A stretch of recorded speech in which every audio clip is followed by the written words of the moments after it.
My name is Patrick McGinnis, and I coined the term FOMO. That's short for fear of missing out, and it's why some people end up following the crowd. But we're not like them.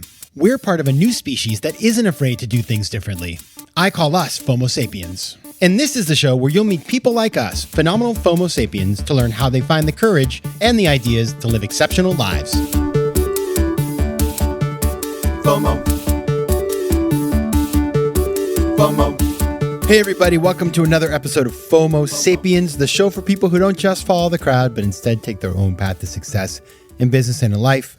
I'm your host, Patrick McGinnis, venture capitalist by day, author and podcaster by night, and of course, FOMO Sapiens 24/7. Now today we're going to be talking to a very interesting entrepreneur who has built a business and realized, thanks to Gen AI, he's actually able to do a lot more things than he expected before.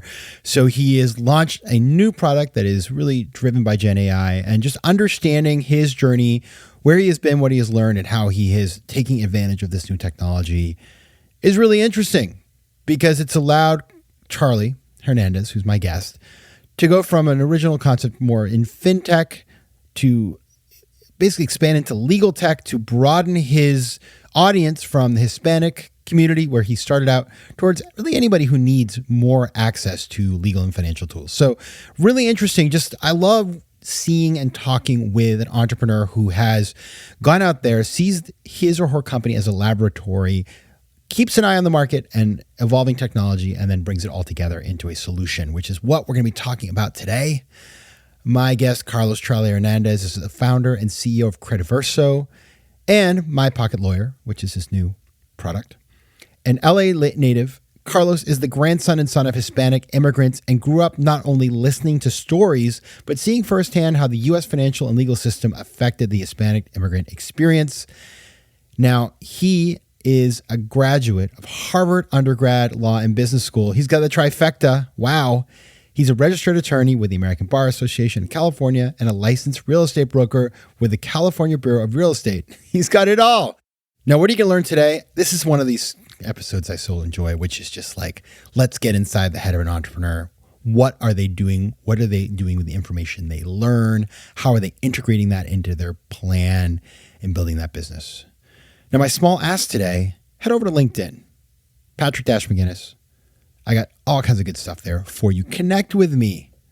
Find me there. I always like meeting you, my listeners, and you can send me ideas, thoughts, whatever. Just make sure you send me a little note and let me know you're a FOMO Sapiens listener and you're not trying to sell me something, because there's a lot of that too. That would be very helpful, but I will definitely look for you out there on LinkedIn. All right, and now onto the interview. And as you know, I'd like to start every interview with the same question. So I asked Charlie this: what's a formative decision you've had to make to get to where you are today? Well, luckily, as a fan of the show, I saw this one coming. I knew the question was going to be asked, and so I had some time to think about it. And it's a tough question, but because there are so many different formative decisions that we take over the course of our lives.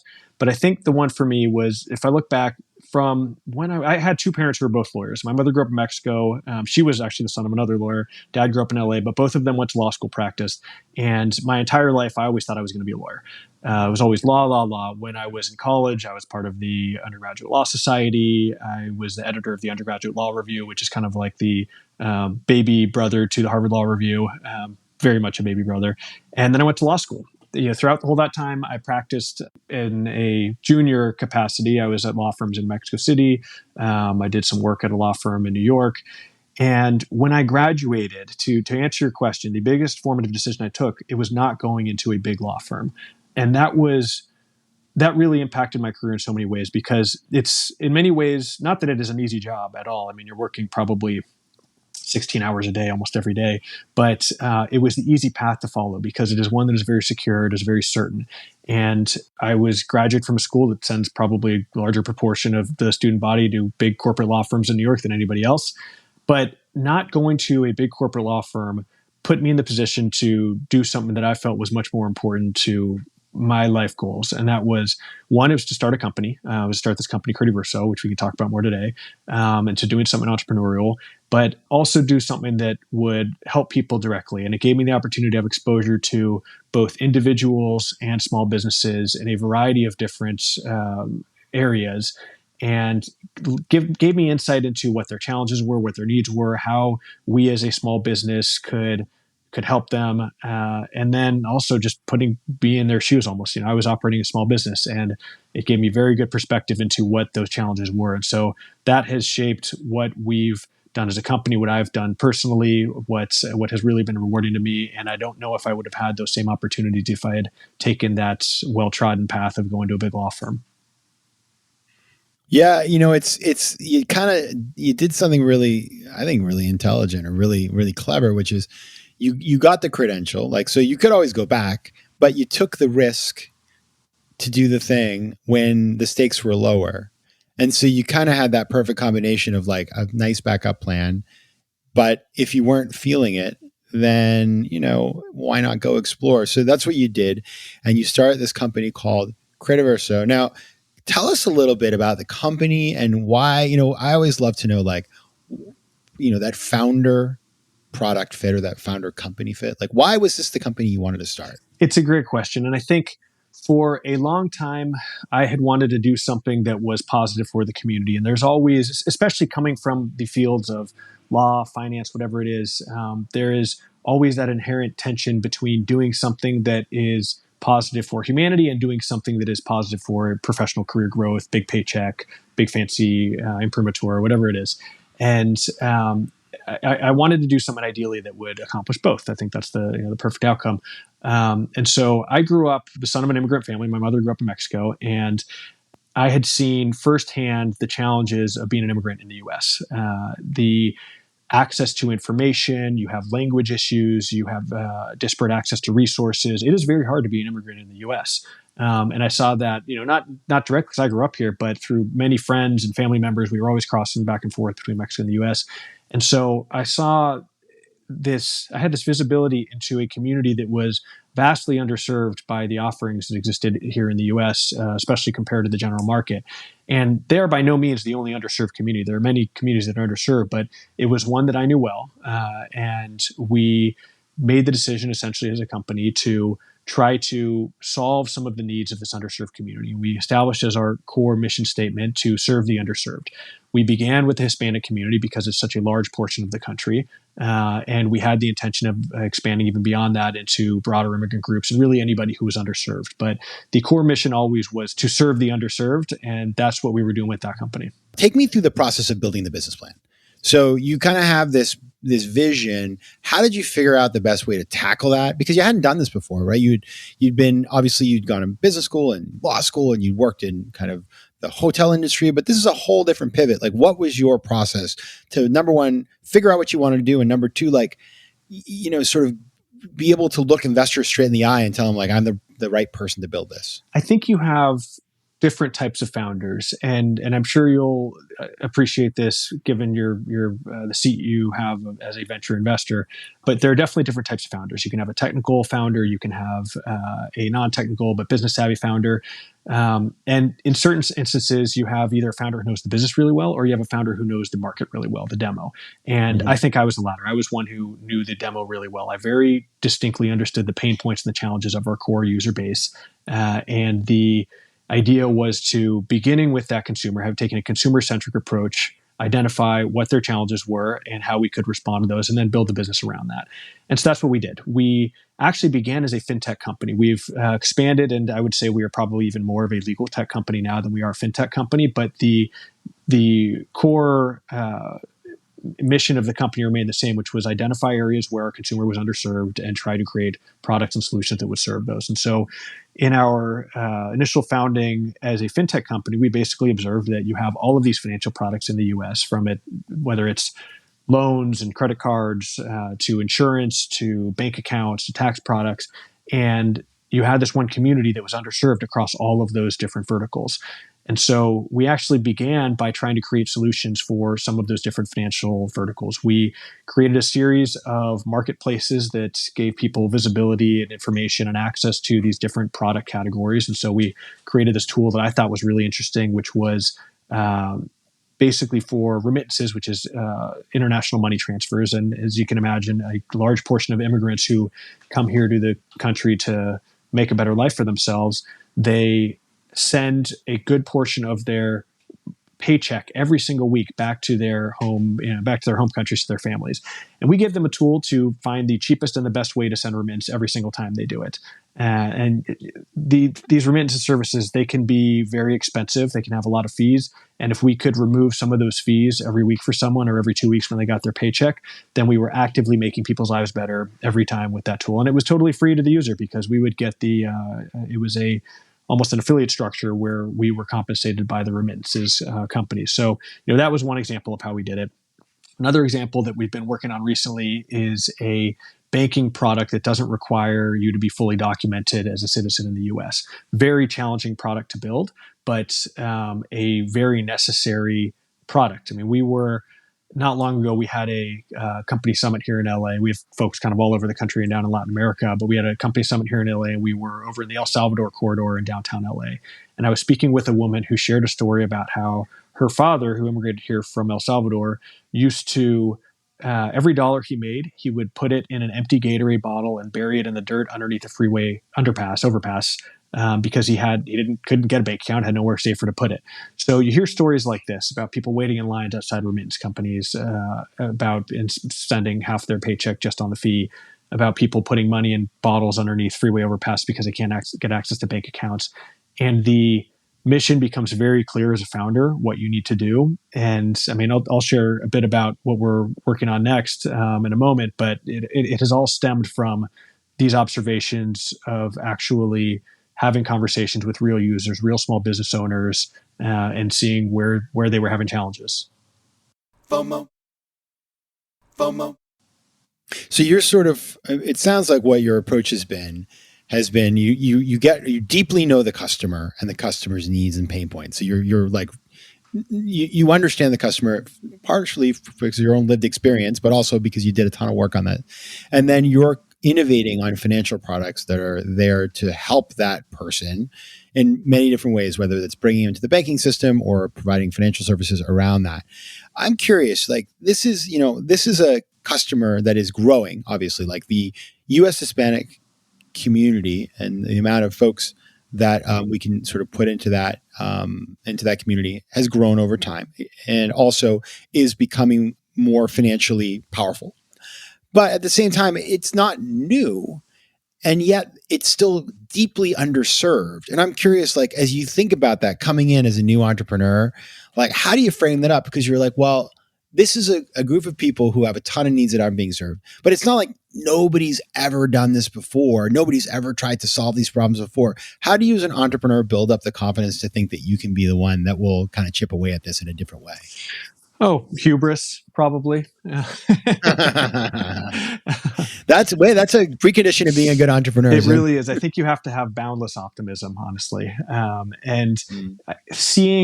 Seeing our ability to have a real impact, even if it's with just one individual, that reaffirms everything that you went out there to accomplish. It makes you believe in yourself, makes you believe in the optimism that you had, that you can actually have that impact when you see a tool that you build being actually used by somebody who needed it. And I think you hit on something really interesting, which is that this is a growing demographic, and as these communities shift into different portions of the socioeconomic curve, the challenges that they face are correspondingly different. And so, over the course of lots of conversations we were having with our users, whether they were individuals, freelancers, or small business owners, we observed that the challenges they were facing were very different than the challenges that our parents' generation were facing, as you can imagine. And as this is our core demo, Hispanic immigrants to the U.S. is statistically the most entrepreneurial segment of the U.S. They start more businesses than any other group, and much more frequently. The corresponding challenges that emerged as a result of that are that they now have to deal with all of the daily problems of being a small business owner, all of the problems with vendors, all of the problems with employees, with hiring, and many of those are legal in nature. And so this ultimately led us to create what is our most recent product, which is called My Pocket Lawyer. And it was based on the observation that whether you're an individual, a freelancer, a small business owner, every day you are going to be confronting some sort of legal issue. Hopefully, many of them are minor, some of them become more serious, but you generally have two options available to you. You can either Google it, and maybe you'll find an article on how to do something generally in the area of what you're trying to do on LegalZoom or Rocket Lawyer or something like that, or you can pay a lawyer. maybe you have a friend who's a lawyer, but they're probably not the right type of lawyer. But for the most part, you will either have to go online or you'll have to go to a lawyer. And especially in the communities that we're dealing with, these underserved communities, access to justice, we call it, is really far and few between. It's not always available. There are legal deserts. Legal pro bono institutes are really not available. They're always totally overworked.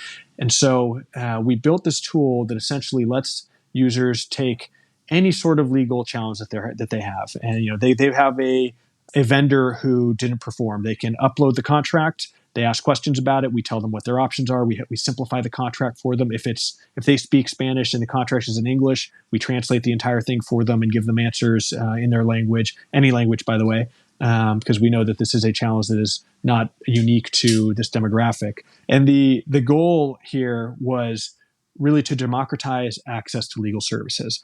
Now, the interesting thing, Patrick, is that as we built this tool out, it was with this core demographic in mind, but against the backdrop of our company mission, which was serving the underserved. I was having lots of conversations with folks just in my community, other entrepreneurs, about the tool. And I was talking to my girlfriend, actually, who is a filmmaker, director, writer. She has a documentary on homelessness out on Amazon Prime right now called The Tent Mender. And she... Good pitch there. That's a good plug right there. Everybody go, what's it called? The Tent Mender. Okay, everybody, go watch that. And it goes deep into the challenges of homelessness in Los Angeles and the causes.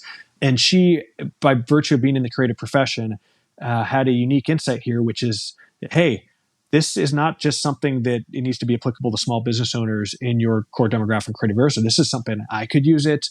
Every person I know in the creative industry could use it. I know so many creatives who've been taken advantage of on their contracts. I mean, we have a strike in Hollywood going on right now. And a large portion of that is because people don't know what is happening to the IP, their likeness. And it's because you get these 2-inch thick contracts that nobody wants to read or understand. Even lawyers don't want to go through them. And so if we can give people a tool that simplifies things, explains them to them in just easy to understand English or Spanish, whatever language you speak, it really empowers the consumer in a way that we haven't really had access to before. And, we're using generative AI and a lot of phenomenal technology to accomplish this, but it's kind of the first time that this access to consumer legal services has been so widely available. And that's why we are launching this product as My Pocket Lawyer and not simply as another product for Crediverso, because Crediverso, the name comes from Credit Universe in Spanish. And it, I think, communicates that our core demo was Hispanics living in the U.S. My Pocket Lawyer is something that anybody can use. And it was an observation that we really came to by accident, but it has had so far phenomenal impact on the folks that have been able to use it. FOMO. So this is really interesting. And this is something that I think anybody who's been an entrepreneur can relate to, which is you're building your company, you're doing your thing, you're in a niche, and then you learn something. And that insight allows you to iterate a new product that maybe doesn't, it serves the niche, but also could serve a much bigger group of people, which is, yes, of course, Hispanic entrepreneurs and business owners will value My Pocket Lawyer, but so will anybody who's starting a business. And so I'm curious, Charlie, when you think about this, I hate to throw the F word, but I'm going to say the FOMO thing. How do you think about you've got limited time, resources, capital, all this sort of stuff around that. You've got to obviously focus, but you see this great opportunity. How do you think about dedicating resources, time, and energy to what you were building before versus, this new thing that you're excited about? Do you do them both? Do you choose one? What's your strategy around that? It's a very interesting challenge. And so the way that we came upon this product, the solution, part of it came by virtue of technology that we were building in the process of building out another product. And so you may be familiar with the story of the founding of Slack, but that's a company that we at our company use every day. And it was a group of guys who were working on a video game solution, and they built out Slack as an internal messaging tool for their video game product. And all of a sudden they realized, hey, our video game product, yeah, maybe people like it, maybe people don't, but people really like this internal messaging tool. It's really useful. And so there becomes the company that we now know as Slack, which is a massive company. And that's really similar to how we landed on this product. We were working on building this banking solution for recent immigrants, people who were undocumented. And one of the challenges was that you can actually in this country get a bank account without a social security number. Many banks don't want to let you do it. There are additional challenges for anti-money laundering, for KYC, know your customer, and it's basically more resource intensive and more expensive, but it's possible. The way that makes it a lot easier is if you have what's called a tax ID number, which is just this additional piece of documentation.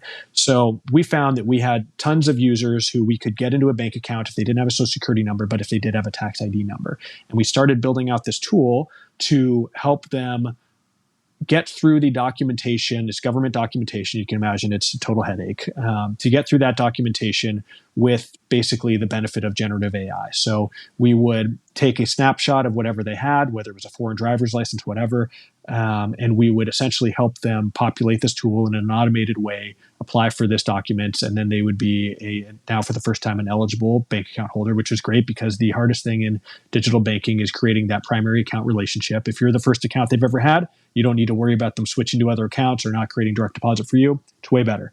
But as we were doing that, we said, okay, this technology we've built, we actually can scan contracts with it. We can answer legal questions about it. We're connected to these legal databases now. So the breadth of opportunity for solving people's problems is arguably deeper here. And by the way, it is a way less capital intensive pursuit than launching a very heavily regulated financial product. And so that's still in the roadmap for us. And I think we'll be able to facilitate it when we choose in a much better way even than we were previously now, because we have the benefit of all these customers who are engaged with us in different areas, and we can KYC them better. They trust us. There is brand equity. But for the moment, we've made the decision that this is a far more interesting, high utility, and beneficial tool to a wider total addressable market, consumers, individuals, small business owners, many of whom extend way beyond what was previously our core demographic. Now, you've just been undertaking a fundraising exercise, like going out and raising more capital. And I know, a lot of folks listening to this show, if they're entrepreneurs, this is on their minds because, VC, depending where you are in the world, but in general, VC has pulled back. There's still capital, of course, because these VC funds have tons of money under management, but there is a level of, sort of circumspection and caution. If we contrast today to 2021, it's a completely different world out there. And so you've been out in the trenches doing the exercise. You're like you're like the explorer that's coming back to the village to tell us like what you found in the world out there. What did you learn? What has changed versus when you did this exercise before? And what would be you sort of as folks think about raising capital, like what would be your sort of guidance to them? So, we just concluded a fundraising round not long ago. We raised an additional about $3.5 million, and we're very happy with it. It was an oversubscribed round, and I think we were lucky to have raised our initial rounds, our pre-seed round, from phenomenal investors who came back and participated in the second round. And so, from one perspective, it's because we had the ability to grow with these investors and show them what we were working on, and they were able to see under the hood. They came in and invested in our round again, so that was useful. Now, for a blank slate process, I think the observations on the market are really crucial right now, and the ones that I've seen, at least through the virtue of this last fundraising exercise, was that there has been a retrenchment to fundamentals, and what I mean by that is that good companies will get funded if you're able to demonstrate traction, if you're able to demonstrate putting together a solid team, if you're able to demonstrate that you have a clear understanding of the target market and the problem. And I think that's a really good thing because in certain parts of the last cycle, there was a lot of money flowing into the market to companies that probably should have been focused on a different product, different demo, whatever it was. So that's the first thing. The second thing, I think, is the importance of leveraging technology in the right way.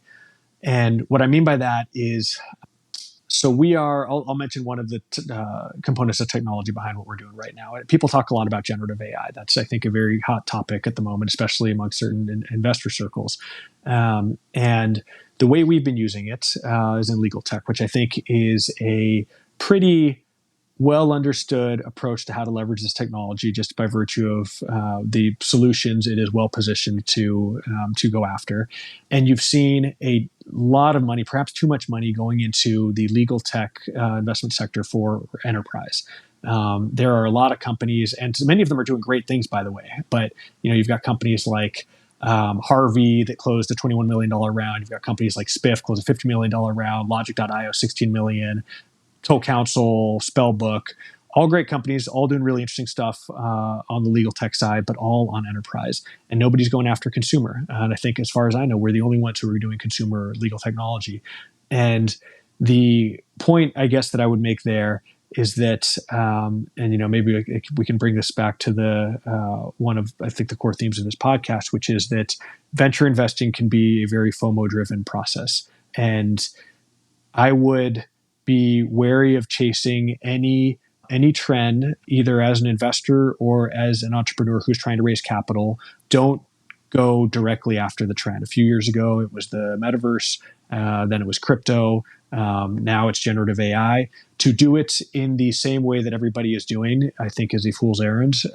And there has to be something unique about why you're using the technology, why you're taking this approach, why you're going this product direction.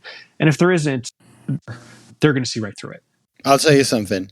You nailed it, because you know who you don't want to raise money from, Charlie? You don't want to raise money from the Internet of Things fund that pivoted to NFTs and is now focused on AI. And that is what I think is so interesting about this moment, is that I thought we were going to have a tech pullback and it was going to be this like real retrenchment. And it has been in a lot of ways, right? Of course. And there's going to be companies that are failing and all these sorts of things. But it's interesting that like I see that some of these funds now, they're like, don't look over there. We're investing in AI. So like, give us more money. And I do think that like you've made a really important point. Is like, it's not about the technology. It's about how the technology is harnessed in service of the client. The technology is not the star of the show. The user is the star of the show. And if people don't think about it that way, they're going to it all becomes like a bunch of silly times.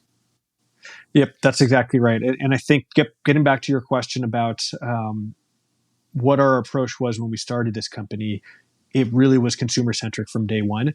And without that focus, it's just so easy to get distracted by the next shiny thing. And, we happen to have been able to use this recent technology to solve a problem that our users were already telling us they had. But to do full pivots, chasing every next thing, it can get very distracting very quickly. And ultimately, you can find that you're not executing on even the initial thing that you set out to do. Now, if you want to learn more about the product we've been talking about, you can go to mypocketlawyer.ai. And if you want to learn more about this company, Crediverso, you can check them out as well on the web. Charlie Hernandez, founder and CEO of Crediverso and mypocketlawyer.ai. Thanks so much for being here. FOMO.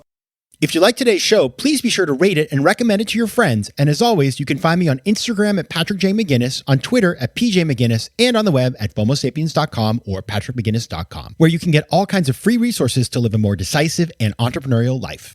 FOMO Sapiens is recorded in New York City. Theme music is by Mike McGinnis, and editing and post-production is by Josh Elstro. If you like today's show, please be sure to rate it and recommend it to your friends. And as always, you can find me at FOMOSapiens.com and at PatrickMcGinnis.com. To advertise on FOMO Sapiens, reach out to contact@FOMOSapiens.com. FOMO.